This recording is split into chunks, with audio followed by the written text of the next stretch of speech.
If you're anything like me, you are here on the Animorph book cover between everything is sort of okay and we're dealing with 20 nuclear level societal emergencies at once. Combined with social media, which has felt particularly manic lately, it feels like being given an ever-expanding stack of homework on top of the stressors of the world and our personal lives. But I don't think relief is waiting in the next Instagram reel, but rather in short books for 8 to 12-year-olds. So I'm going to recommend and share some wisdom from some new and classic middle grade books for you to read or reread to replenish your soul. If we haven't met, I'm Katie. I love literature and sewing and crafting and spooky witchy things.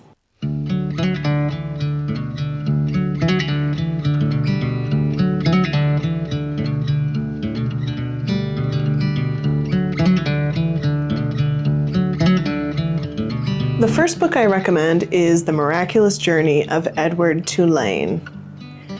If you know, you know. And I didn't know until like a month ago, but now I know. This book feels like it's searing, it's hot to the touch. It is the molten core.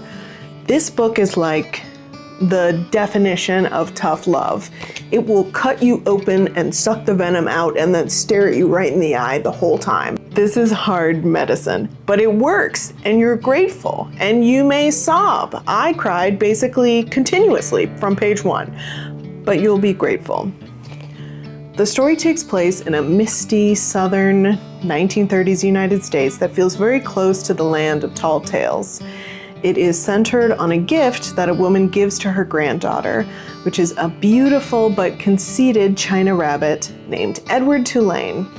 The woman tells her granddaughter and Edward a surprisingly startling story about a beautiful, vain princess who's transformed by a witch and punished for her hard heart. And that story haunts Edward as he's torn from his cushy life and sent on a long road of transformation himself. He finds new caretakers and experiences loss and new love and loss again. And we find that his own heart is up to the challenge in a way that the princesses from the story was not. Each new relationship matures and strengthens his heart, deepens his empathy, and despite his outside getting bedraggled, much like the Velveteen Rabbit, he's transformed by love. There's a quote from Art as Therapy: "We need art because we are forgetful. We forget what matters to us. We forget what we love. We forget what we're striving for." Works of art can act as reminders, storing and then recalling the best parts of ourselves. And Edward Tulane has some reminders in it that I think many of us could really use. What matters in our lives, that suffering is normal, that beauty is nice but inconsequential, and that the only thing you're really being graded on is how you love. Okay, you may be a raw nerve after that book and are acting like Mr. Burns after he has his Friday night treatments. So you need something to come right back down to earth with. So allow me to offer an entry into one of the most sacred genres of literature to me: diaries by British girls with attitude problems. In particular, Catherine called Birdy.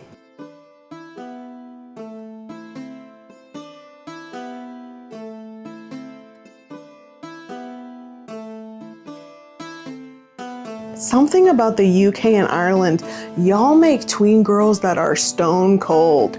So funny, really rude to men, hilarious and brutal.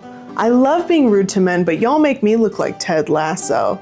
So it's medieval England, and instead of nanny-nannying and embroidering placidly in a tower, 14-year-old Catherine, called Birdy, throws her tapestry down the privy, rolls in mud, dodges suitors, and sets curses on her family.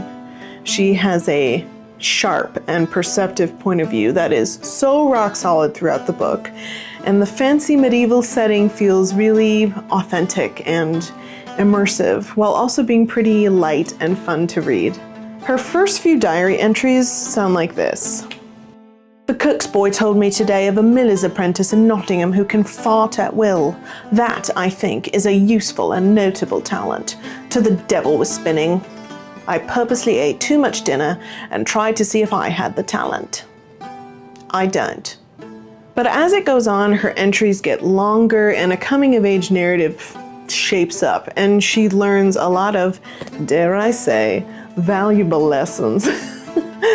I really didn't want this book to end. It was a perfect balance of realistic hardship of the era and of family dynamics, sensory details to create great atmosphere, and this very English, wordy but blunt humor that I love.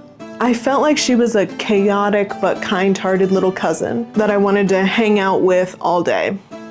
If you're an Eloise fan, you'll be a Birdy fan. So you read Edward Tulane, you got your priorities yanked back into place. Then you read Catherine Called Birdy and you laughed and got to hang with a bold and funny tween. But you're still needing some soul tending, I'm sensing this. Maybe your self-love could use a little top-up or some lingering stories you can't rid yourself of. I have just the thing. For that, I recommend The Undead Fox of Deadwood Forest. This one isn't going to smack you around like Edward Tulane, but is a very potent medicine nonetheless. The story takes place in a permanently autumnal, trick-or-treatable forest where most creatures fear to tread, but where one creature lives, or exists quite happily tending his mushroom garden. That, of course, is the undead fox Claire, the official usher of the animal afterlife. So when an animal dies, its spirit knocks on Claire's little dwelling door, and he gives them tea and guides them to the realm that will suit them the best. The realm of peace, pleasure, progress, or pain. So that's all well and good, he's thriving, until his worst nightmare appears before him. A bumbling badger shows up to take his job. In their reluctant partnership, they both push the other to question the stories that they had internalized about themselves, and through their friendship, the real truth comes out. The audiobook for Undead Fox is wonderful, and how I first listened to the story, but it made such an impact on me that I had to buy the physical copy as well just to have. Those are my 3 books. If you've made it this far, thank you so much for hanging out with me.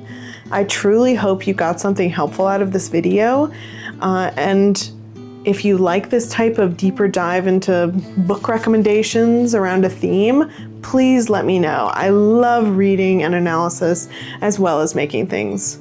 I hope you like and subscribe, and do comment and let me know what your favorite middle grade book is. Catch you later, bye!